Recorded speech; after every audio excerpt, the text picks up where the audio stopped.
Box office దగ్గర last weekend లో audience ముందుకు వచ్చిన youth sensation Vijay Deverakonda latest movie Kingdom పర్వాలేదనిపించే రేంజ్ లో కలెక్షన్లు సొంతం చేసుకున్నా కూడా వర్కింగ్ డేస్ కి వచ్చేసరికి మాత్రం ఏమాత్రం హోల్డ్ ను చూపించలేకపోయింది. ప్రతిరోజు డ్రాప్స్ ను సొంతం చేసుకుంటూ మొదటి వీక్ ను కంప్లీట్ చేసుకున్న సినిమా ఓవరాల్ గా 75% రేంజ్ లో రికవరీని ఇప్పుడు ఫస్ట్ వీక్ కి కంప్లీట్ అయ్యే సమయానికి సొంతం చేసుకోగా, ఈ సినిమా అందుకోవాల్సిన టార్గెట్ దృష్ట్యా చూసుకుంటే ఇంకా కలెక్షన్లను చాలా వరకు అందుకోవాల్సిన అవసరం ఎంతైనా ఉంది. 7వ రోజున మరింతగా డ్రాప్ అయిన సినిమా 10,000 లోపే టికెట్ సేల్స్ ను తెలుగు రాష్ట్రాలలో దక్కించుకోగా, ఓవరాల్ గా 56 లక్షల వరకు షేర్ ను తెలుగు రాష్ట్రాలలో అందుకోగా, వరల్డ్ వైడ్ గా 81 లక్షల రేంజ్ లో షేర్ ను సాధించింది. 1.55 కోట్ల రేంజ్ లో గ్రాస్ మార్క్ ను అందుకోగా, టోటల్ గా ఫస్ట్ వీక్ కి గాను సినిమా వరల్డ్ వైడ్ గా సాధించిన కలెక్షన్లను గమనిస్తే నైజాం లో 12.15 కోట్లు, సీడెడ్ లో 4.26 కోట్లు, వైజాగ్ లో 3.37 కోట్లు, ఈస్ట్ లో 1.8 కోట్లు, వెస్ట్ లో 1.22 కోట్లు, గుంటూరులో 1.79 కోట్లు, కృష్ణాలో 1.47 కోట్లు, నెల్లూరులో 94 లక్షల వరకు షేర్ అందుకున్న ఈ సినిమా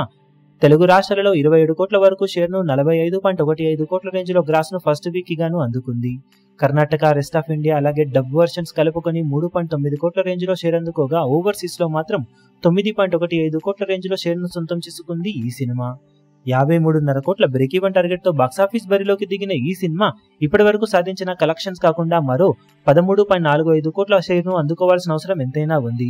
ఇక రెండో వీక్ లో సినిమా ఎలాంటి కలెక్షన్లతో పరుగును కొనసాగిస్తుందో చూడాలి. బ్రేక్ ఈవెన్ అందుకోవడానికి వీకెండ్ లో సినిమా మినిమం 7-8 కోట్లకు పైగా షేర్ అయినా సాధించాల్సిన అవసరం ఎంతైనా ఉందని చెప్పాలి. ఇప్పుడు ఈ వీడియో మీకు నచ్చినట్లయితే లైక్ చేయండి, షేర్ చేయండి, ఛానల్ ను సబ్స్క్రైబ్ చేయడం మాత్రం మరవకండి. ఏ చిన్న అప్డేట్ ను మిస్ అవ్వకూడదు అనుకుంటే బెల్ ఐకాన్ ను ప్రెస్ చేయండి.